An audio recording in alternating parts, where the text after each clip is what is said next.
Hello everybody, welcome back to Growing in the Cove. My name is Stacy and I garden in a Zone 5B Newfoundland. Today I am trying to fill the time while we're in the middle of a snowstorm, up to 80 centimeters of snow. Just when I thought spring was on its way, no, winter is not done yet. So today I figured was a great time to start some cool season hardy vegetables for my greenhouse.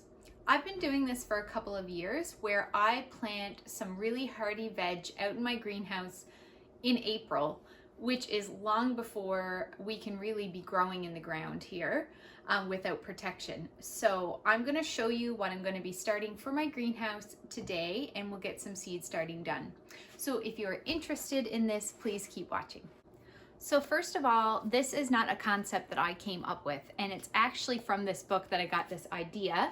This is by the amazing Nikki Jabor, who is a gardener who gardens in Nova Scotia, and she really pushes the season. So they have a very similar climate, but the whole point of her philosophy is that if you have the right protection in place, you can be growing pretty much year round. So this book is called The Year-Round Vegetable Gardener. And this changed the way I think about vegetable growing, and it's really made me push the seasons both ways. So as you can see on the cover, she is literally harvesting lettuce out of the snow. And the whole concept is she generally builds little tunnels, little hoop houses and tunnels, and this is what she will grow. Things like lettuce and spinach and mustard greens and all these other sorts of cold hardy vegetables. She will grow them well before the last frost. So this is an amazing book, but that's where I got this concept from. So highly recommend if you are looking to add to your garden library. So basically, instead of using a cold frame like Nikki Jabor tends to use, I actually use my greenhouse like a giant cold frame. And if you have an unheated greenhouse like me, this is a really good way to use your greenhouse for this purpose long before you'll need that space for hot weather things like tomatoes and peppers. So it's just a great way to get a lot of use out of your greenhouse for longer in the year. So here's some examples of things that you can start from seed, although this is not an exhaustive list. You can start things like pak choi. I've got some arugula here. Mizuna. This is a really good Asian vegetable that's really good in stir fries. I've got a couple different types of lettuce. Lettuce is really cold hardy, and this is one of the main things that I grow in my greenhouse. And I supply pretty much all of our greens until it's time for the lettuce in the garden to take over. I've got some purple mustard, more lettuce. I've got some spinach, and you can also do things like green onions, cilantro, probably parsley. There's a lot of different things that you can do this with. So for my vegetables today, I'm actually doing soil blocking, but you could easily replicate this in a cell tray or cell pack, the same as you would start anything else. This is just a way for me to start a lot of vegetables in a really small place. This is a soil blocker. I got this from Lee Valley, and the way it works is you put wet potting soil in there, and it's like a mold of little soil cubes. You press down, push up, and you are left with 20 little cubes of soil, which you can plant seeds directly into. They won't need to be transplanted up because when they're little seedlings, they'll be going straight out into the greenhouse, and it becomes really simple to break off each little cube. So that's soil blocking. Again, you don't need a soil blocker in order to do this. You can do this in any sort of seed starting container. So let's start with some lettuce. This is an oak leaf lettuce that I'm going to be using. I'm just going to put some seeds out into this little dish. And lettuce seeds are really small.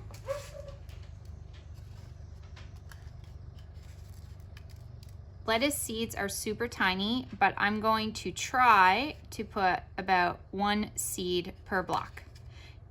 Now, if you were doing this in a cell pack like this, I would just put probably 1 seed per cell. I do find germination on lettuce to be really good, and I don't usually feel the need to overseed. So I'm going to continue putting one seed in each little well. Now that my lettuce seeds are on, I will sprinkle with a very light layer of soil.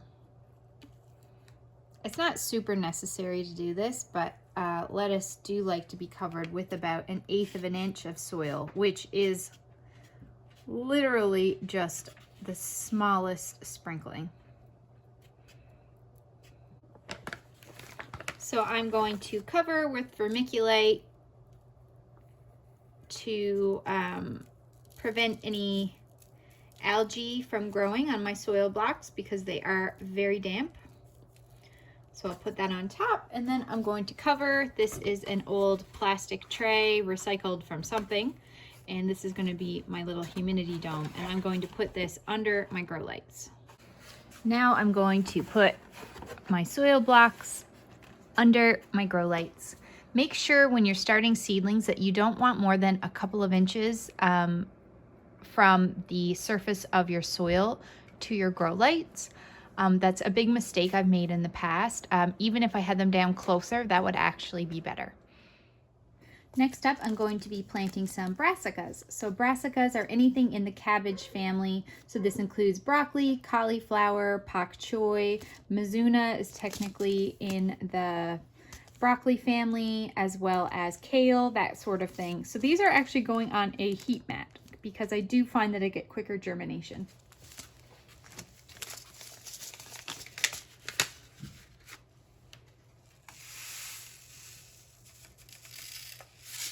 These seeds are a little bit easier to handle than the lettuce. They're a little bit bigger.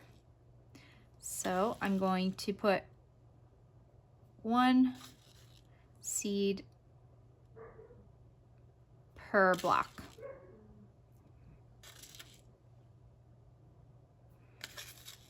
If I happen to get 2 in one block, it's not a big deal.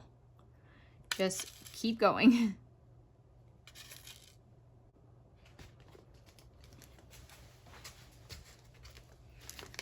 So now I'm going to do the Mizuna. This is like sort of like a bitter green. I do grow them every year in the spring, and they're so good for things like stir fries and even just like sauteed in olive oil with some garlic. They're really tasty. It's a vegetable I never had before I grew it, and actually there's a lot of vegetables that I have discovered by growing them and eating them and trying them for the first time. I feel like there's a whole world of vegetables to be discovered that you may not find at your local grocery store. So definitely recommend trying new things when you get the opportunity, and you might actually find a few gems in the process. Now I'm covering these. They need about 1/4 inch of soil on top, so I'll just eyeball that. Again, you don't need to do this in soil blocks. You could replicate this in a cell pack or a container very easily.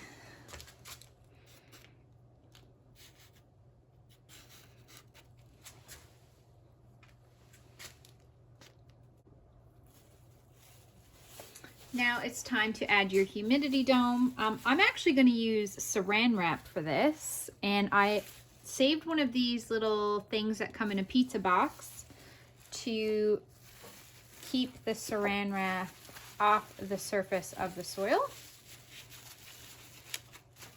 And I'll be popping that on my heat mat under my grow lights.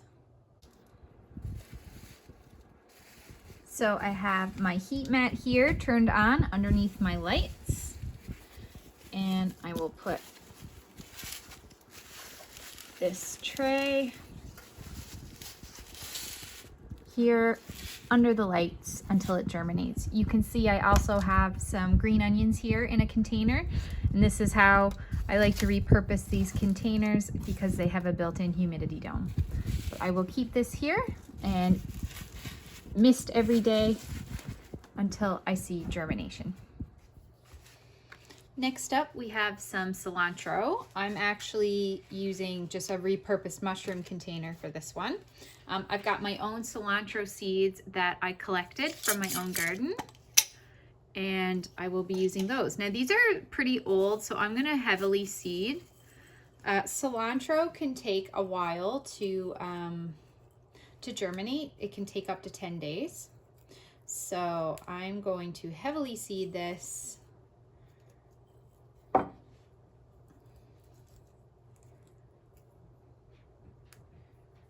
In case I have some old seeds that are not going to sprout for me.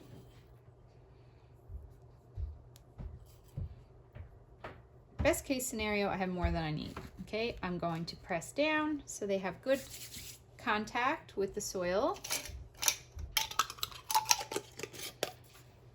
And then I'm going to cover with about a 1/2 inch of soil.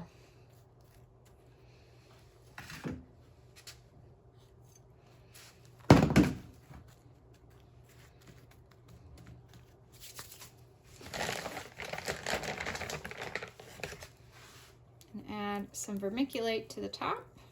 This just helps with any fungal growth that may happen on the surface of the soil. And I will now put this under my grow lights. So that concludes my video for today. Thank you so much for watching, and I hope it's opened your eyes to the possibilities of growing beyond your last frost date. Growing up in Newfoundland, I would always hear from gardeners, oh, it's not even worth gardening here. We have such a short gardening season. You can't even put anything in the ground until at least July, and within 2 months it's over. I totally disagree with that statement, and I think I've proven it time and time again that for me, the growing season starts as soon as the snow melts.